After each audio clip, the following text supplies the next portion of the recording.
Next topic is program evaluation and review technique. Let's think about the risks associated with uncertainties around the project. What kind of uncertainties are we talking about? Let's look at the following example. You are building a house, and this project can be done in 9 months. And you already found a tenant who's going to move into this house in 12 months. Now, the project manager comes to you and says, wait, there is uncertainty in the duration of activity A. A can be delayed by 2 months or can be done 1 month early. You say, what? A can be delayed? What's going to happen to the entire project? Can it be delayed? Can it be finished in 12 months? What are the chances of that happening? In part, we'll compute the probability of the entire project being delayed and the probability of the entire project being completed within X months. To explain the uncertainties in the duration of each activity, we're going to use 3 time estimates. For each estimate, A is the shortest possible duration, which is the optimistic time, M is the most likely duration, and B is the longest possible duration, which is the pessimistic time. And our goal is to find the probability of completing a project in X days, months, and weeks. How can we explain a duration? We'll use a probability distribution. What's a probability distribution? You can think of it as the opposite of a fixed number. If you say the duration of A is fixed at 3, that means it always takes 3 months to finish. But in a probability distribution, instead of a fixed number, you have a range of possible values for the duration, and for each value, there is a probability associated with it. We can express the probability distribution using a graph like this. On the x-axis, we have the range of all possible values for the duration.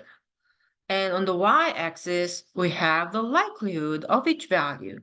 So the higher the curve is, the more likely a value is to occur. So in this case, duration A is more likely to occur than duration 4 because this one has a higher likelihood. This curve is called the density function. Depending on the shape of the density function, we have different types of probability distributions. If the density function is flat, like this, we call it a uniform distribution. If the density function is bell-shaped, like this, we call it a normal distribution. And the density function can have many different shapes. In PERT, we'll use a probability distribution that's called the beta distribution. And because it's well described by the 3 time estimates, A, M, and B. So let's look at some examples of the beta distribution. These are some possible shapes of the beta distribution. On the left, M is closer to A than to B. So we have a longer tail on the right-hand side. Here, M is closer to B than to A, so we have a longer tail on the left-hand side. I said that the beta distribution is well described by the 3 time estimates. So what do I mean by well described? That means we can easily compute the mean and the variance of a beta distribution using the 3 time estimates. So let's review the meaning of the mean and the variance. What does the mean tell us? The mean of this distribution tells us where the center of the distribution is. It tells us where the majority of the values are located. On the other hand, the variance tells us how widely the values are spread out. So let's compare these two curves. One is taller and the other is flatter. They have the same mean, the same center. And which one do you think has a higher variance? The flatter one, because the values are more spread out here. So a higher variance means the values are more spread out. So the mean and the variance of a beta distribution can be well described by the three time estimates. Specifically, the mean of a beta distribution can be approximated by this equation, a plus 4m plus b over 6, and the variance of the beta distribution can be approximated by this equation, b minus a over 6, the quantity squared. And the standard deviation is the square root of the variance, so it's b minus a over 6. Let's go back to our example. You are building a house.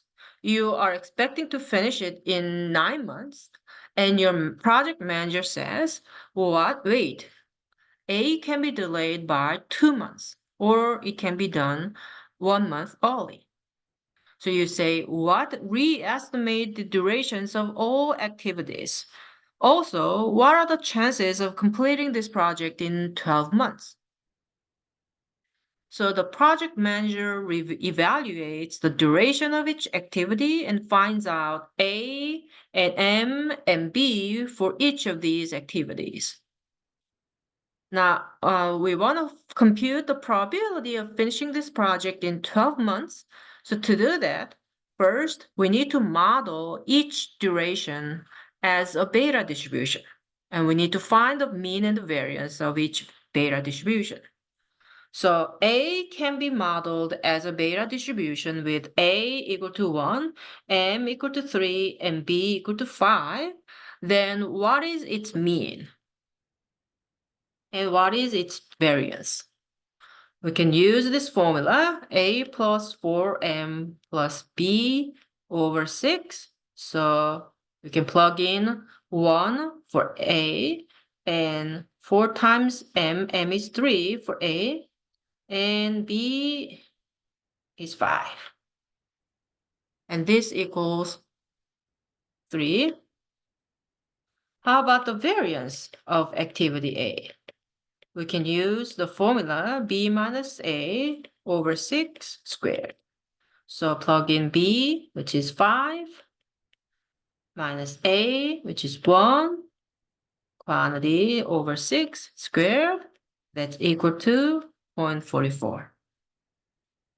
And you can repeat this for the rest of the activities.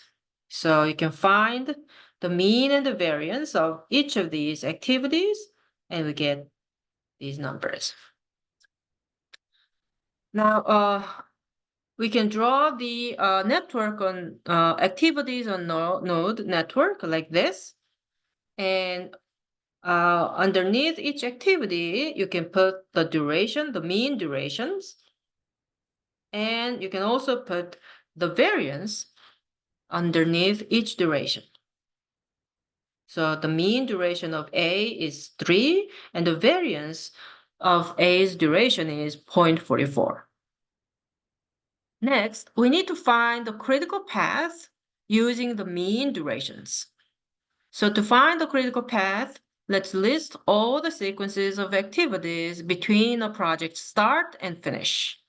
We have this sequence, A, B, E, F, G, and this sequence, A, B, D, and G, and we have this sequence, A, C, D, and G. And for each of these sequences, let's compute the duration. So the duration of the first sequence is the mean duration of A plus the mean duration of B plus the mean duration of E plus the mean duration of F plus the mean duration of G, which is 8.67 months. And we can repeat this for the rest of the sequences. A, B, D, G. 3 plus B, the mean duration is 2.117, The mean duration of D is 6.67. The mean duration of G is 1.33. 13.17 months. And if we do the similar thing for ACDG, we get 12.33 months. So what's the critical path? The critical path is the longest path, which is ABDG. So what's the completion time of this entire project? The completion time of the entire project is the sum of the critical activities, sum of the completion times of A and B and C, D and G, but each of them follows a beta distribution. The duration of A is a beta distribution with mean 3 and variance 0.44. So this is the sum of 4 beta distributions. So what's the sum of 4 beta distributions? There is a theorem called the central limit theorem, and it says that we can approximate the sum of beta distributions using a normal distribution. And the mean of that normal distribution is the sum of the beta distribution's means, and the variance of the normal distribution is the sum of the beta distribution's variances. So, in other words, if you have the 4 beta distributions, so this is the distribution duration of A, this is the duration of B, this is the duration of D, and the distribution of G. If you add them up, you get a normal distribution, and the mean is the sum of the beta distributions, means, and the variance is the sum of the beta distribution's variances. So in other words, the completion time of the project is the duration of A plus the duration of B, and then C and G. So each of them is a beta distribution with the corresponding with the appropriate mean values and the variance. And it can be approximated as a normal distribution, and the mean of this normal distribution is the sum of the beta distribution's means, and the variance is the sum of the beta distribution's variances.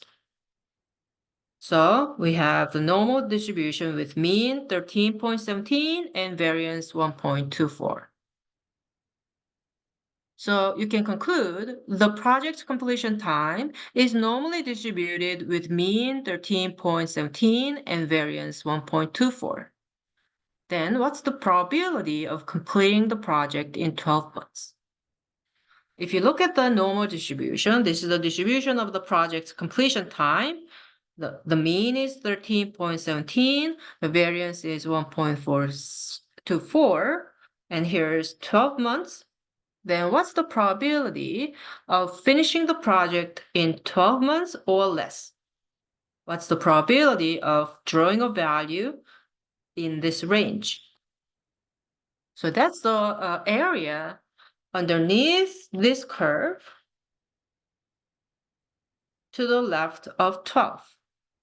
So how can we find this area from a normal distribution? We can use an Excel function called norm.dist. Norm.dist has 4 input arguments. The first one is this value on the x-axis. The second one is the mean of this normal distribution. So in this case, the mean is 13.17. And the third input argument is the standard deviation of this normal distribution.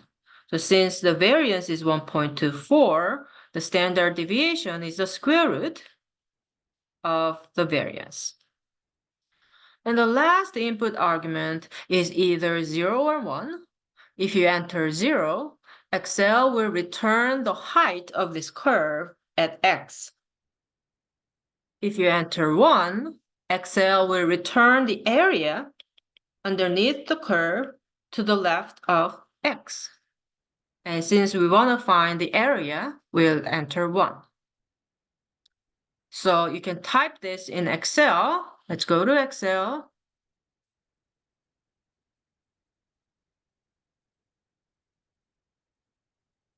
And type equals norm.dist. The x value is 12. The mean is 13.17.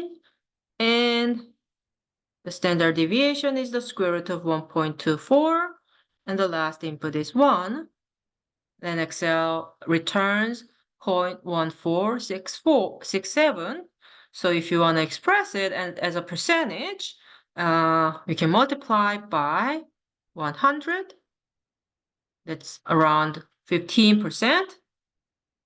So your calculations tell you that there is a 15% chance of completing this project in 12 months.